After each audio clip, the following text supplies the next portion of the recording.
तमाम मेहमान हमारे साथ बने हुए हैं। एक बार फिर मैं सीधा रुख करता हूं सतगौड़ा पाटिल। पाटिल साहब, अब आगे जेडीएस की रणनीति क्या है, ये भी लोग देखना चाहेंगे। 20 सीट है, आपकी किसी को जरूरत नहीं है, ना बीजेपी को ना कांग्रेस को।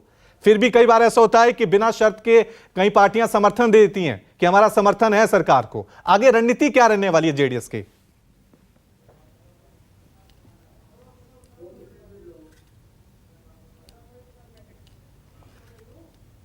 ठीक है, पाटिल साहब तक मेरी आवाज शायद नहीं पहुंच रही है। ग्रोवर साहब, आप यही सवाल मैं आपसे करूं कि जेडीएस का भविष्य क्या देख रहे हैं अब कर्नाटक में, क्योंकि बीजेपी जिस तरह से हावी हुई उससे सबसे ज्यादा नुकसान जेडीएस को हुआ था। पिछली बार यही कहा जा रहा था कि जेडीएस के वोट बीजेपी ले गई थी, इस बार जेडीएस 20 पे ही सिमट गई।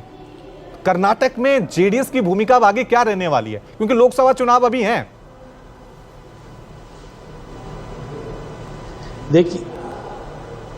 देखिए जहाँ तक जेडीएस की अगर बात की जाए परसेंटेजेस में, सीट्स तो भले ही उनकी काफ़ी कम हुई है, लेकिन वोट शेयर जो पिछली बार करीब 18.5% था, अब वो 13% तक सिमट गया है। तो लगभग 5% मतदाता उनसे जो है वे दूर हो गए हैं। और ये शायद एक बहुत गंभीर मुद्दा है पार्टी के लिए, क्योंकि पार्टी की सबसे बड़ी दिक्कत यह है कि वह सिर्फ एक 55 से 60 सीटों में ही अपना प्रभाव दिखा सकी है।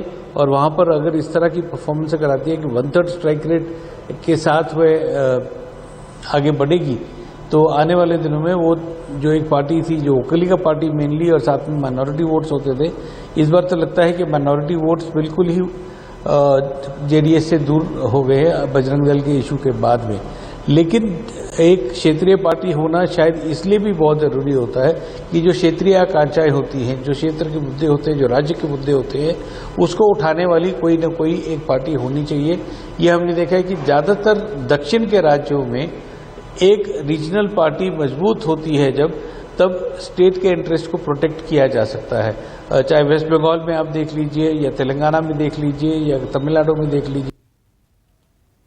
ठीक है पाटिल साहब, अगर आप तक मेरी आवाज पहुंच रही है, सतगौड़ा पाटिल साहब, अगर आप तक मेरी आवाज पहुंच रही है तो यही सवाल, क्योंकि जेडीएस को लेकर यही कहा जा रहा है कि वो पूरे कर्नाटक की पार्टी नहीं बन पा रही।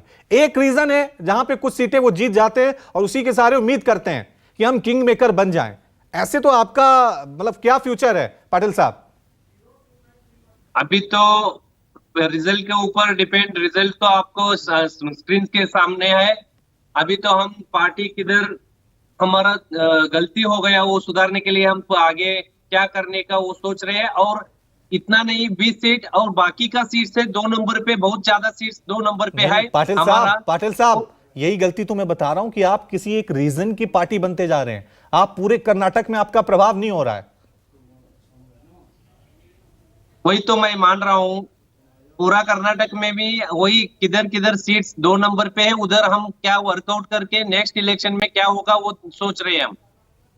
ठीक है, थोड़ा सोचिए, आप सोचिए कि किस तरह से आप आगे बढ़ेंगे, क्योंकि जेडीएस के लिए सोचने वाली बात है। ज्योति कुमार सिंह, क्योंकि कर्नाटक में तो जीत हो गई है, अब कांग्रेस के हौसले बुलंद हैं।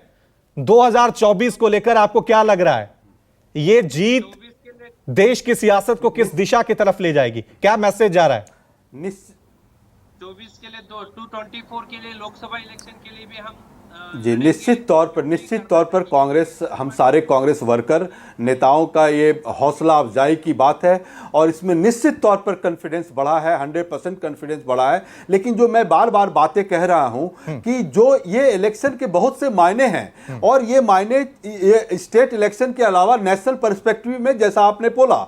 अब देखें, जब कांग्रेस पार्टी बात करती है, चाहे राहुल गांधी है, चाहे खड़गे साहब हैं, चाहे सोनिया जी हैं, बार बार चाहे हमारे पवन खेड़ा साहब हैं, बार बार जो ये बात बोल रहे हैं कि हमारा देश लोकतंत्र, हमारे देश में लोकतंत्र खतरे में है। तो जब हम ये बात कहते हैं तो भारतीय जनता पार्टी और कुछ जो बुद्धिजीवी हंसते हैं। अब देखिए, जब मैं ये बात कहते हैं तो इस पर सुप्रीम कोर्ट भी मुहर लगा दी 2 दिन पहले। क्यों लगा दी? उन्होंने साफ तौर पर बोला कि आप गवर्नर्स को और इस तरह के लोगों को अपने ढंग से नहीं चला सकते।